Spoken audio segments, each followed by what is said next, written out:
अस्सलाम वालेकुम बच्चों, आज हम ब्रिज कोर्स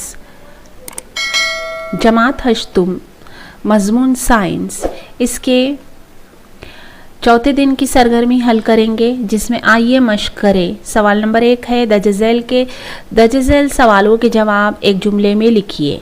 अलीफ है, किस दर्जे हरारत पर पानी का हजम सबसे कम होता है? जवाब लिखेंगे 4 दर्जे हरारत पर पानी का हजम सबसे कम होता है। बे सवाल है, 1 लीटर पानी का वजन अगर 1 किलोग्राम हो तो बताइए इसकी कसाफत कितनी होगी?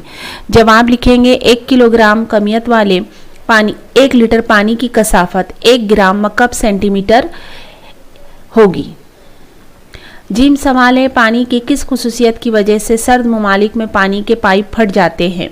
जवाब लिखेंगे कम दर्जे हरारत पर पानी मुंजमद हो जाता है, यानी बर्फ बन जाता है, जिसकी वजह से पाइप फट जाते हैं। नंबर 2 है, सर्द ममालिक में नदी तालाब की सतह पर बर्फ मुंजमद होने पर भी जानदार जिंदा रह सकते हैं, वाज़ेह कीजिए। जवाब लिखेंगे हम इसका बेहद सर्द इलाकों में फ़िज़ाई दर्जे हरारत 0 डिग्री सेल्सियस से भी नीचे चला जाता है। जाहिर है कि नदियाँ तालाब वगैरह का पानी मुंजमद होकर बर्फ़ बन जाता है। जब पानी सर्द यानी 4 डिग्री सेंटीग्रेड तक पहुँच जाता है तो पानी का खिलाफ मामूल रवैये की वजह से 4 डिग्री सेंटीग्रेड से नीचे दर्जे हरारत पहुँचने पर पानी की कसाफत कम होने की बजाय बढ़ने लगती है। इसलिए वो पानी नीचे है, जबकि ऊपरी सतह का पानी बर्फ बन जाता है। चूँकि बर्फ हरारत का गैर मौसूल है, इसलिए नीचे की सतह का पानी कभी बर्फ नहीं बनने पाता। अब हालत यह है कि पानी की ऊपर की बर्फ की तह जम जाती है, लेकिन गहराई में मौजूद पानी माए हालत में ही बरकरार रहता है। आबी हैवानात पानी की गहराई में चले जाते हैं। ये सर्द खून वाले हैवानात हैं, इसलिए ये जिंदा रहते हैं। इस तरह वो जिंदा रह सकते हैं। तीसरा सवाल है, पानी को आफाकी मुहल्लिल क्यों कहा जाता है? जवाब लिखेंगे पानी में कई किस्म की अशिया हल होती है, इसलिए पानी को आफाकी मुहल्लिल कहते हैं। सवाल नंबर 4 है, 1 बाल्टी पानी लीजिए और इसमें पानी भरिए, इसमें मुख्तलिफ चीज़ें डालिए, कौन सी अशिया डूब जाती है और कौन सी तैरती है, फहरिस्त बनाइए। जवाब, जो चीज़ें वजनी होंगी वो पानी में डूब जाएंगी, लेकिन जो चीज़ें हल्की होंगी वो पानी पे तैरती हैं। सरगर्मी नामा 5 हल करना है हमें, यानी 5वें दिन की सरगर्मी। आइए मश्क करें।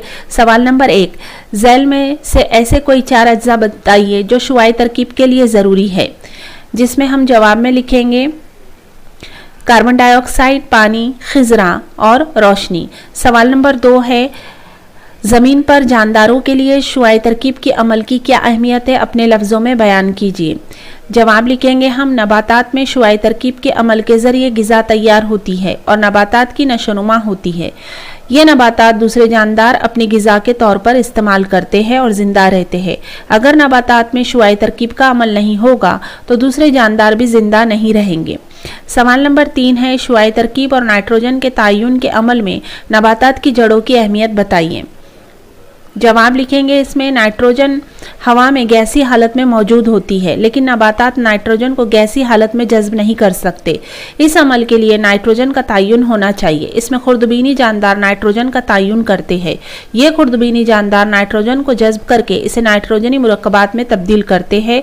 ये नबातात की जड़ों पर गांठों में होता है। सवाल नंबर 4 है, दजज़ैल खाके की मदद से नाइट्रोजन के तयन के अमल में खुर्दबीनी जानदारों की अहमियत वाज़ेह कीजिए। नाइट्रोजन का तयन है जिसमें राइबोसियम एज़ोट्रोबैक्टर का नाम दिया हुआ है, जो 2 दाला नबातात में होते हैं। यहाँ पर मिट्टी में मौजूद बैक्टीरिया जो होते हैं वो एस्टोबैक्टीरिया होते हैं। सवाल नंबर 5 है, सफ़ेद फूलों की एक टहनी ले, इसे एक पानी के बर्तन में रख के इस पानी में नीला या लाल रंग मिलाइए और फूलों के रंग का मुशाहिदा कीजिए। इसमें होने वाली तब्दीली को अपने दोस्तों से गुफ्तगू करें और लिखिए। जवाब लिखेंगे नबातात में नक्लो हमल के लिए खस्बा और लाहा नामी 2 किस्म की नालियाँ होती हैं। खस्बे के ज़रिए जड़ से पानी और नमकियात नबातात के ऊपर के तमाम हिस्सों तक पहुँचाए जाते हैं, जबकि शुआई तरकीब के ज़रिए पत्तों में तैयार होने वाली ग़िज़ा लाहा के ज़रिए नबातात के इस्तेमाल और ज़ख़ीरे के लिए इनके मुख्तलिफ हिस्सों तक ले जाई जाती है। इस तरह का अमल भी सफ़ेद फूल में होगा। इसका रंग लाल या नीला हो सकता है।